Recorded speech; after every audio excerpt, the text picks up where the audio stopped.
Welcome to today's 5-minute Bible study in the Gospel of John. We're looking at John chapter 9, this wonderful miracle where Jesus is going to heal a man who is blind from birth. Let's look at the first couple of verses of the chapter. Now, as Jesus went along, he saw a man who was blind from birth. And his disciples asked him, Rabbi, who sinned, this man or his parents, that he was born blind? What an interesting question.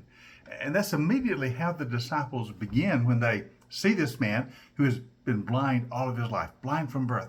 And they say, Lord, who is to blame for this? Surely there must be a sin involved for this kind of catastrophe to befall a man. Surely someone must have sinned. Either he did or his parents sinned. But someone has to be blamed. Isn't it interesting how they assume that there must be moral fault for receiving such a catastrophe in your life? It has to be a punishment. A disaster like this surely has to be a punishment. There's a theology here that is defective, as we're going to see. Jesus immediately refutes their idea.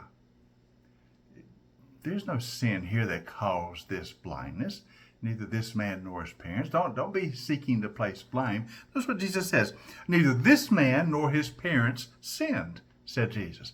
This disease, this illness, this disaster that has befallen this man's life is not the result of someone sinning, either his parents or himself. No, this happened so that the works of God might be displayed in him. As long as it is day, we must do the works of him who sent me. That, of course, is the Father.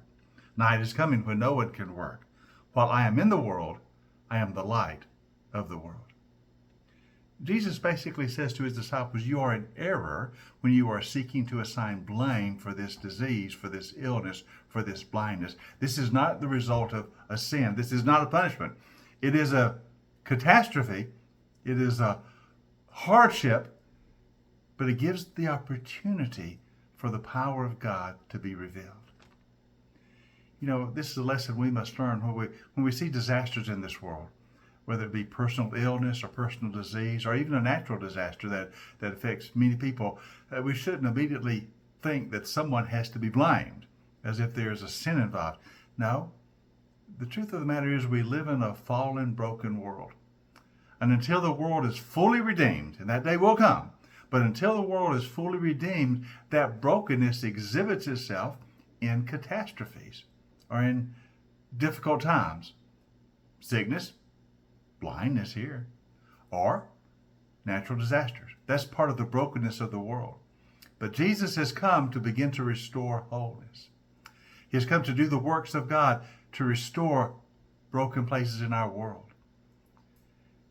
There's a brokenness in this man's life, but it provides an opportunity for the power of God to be shown.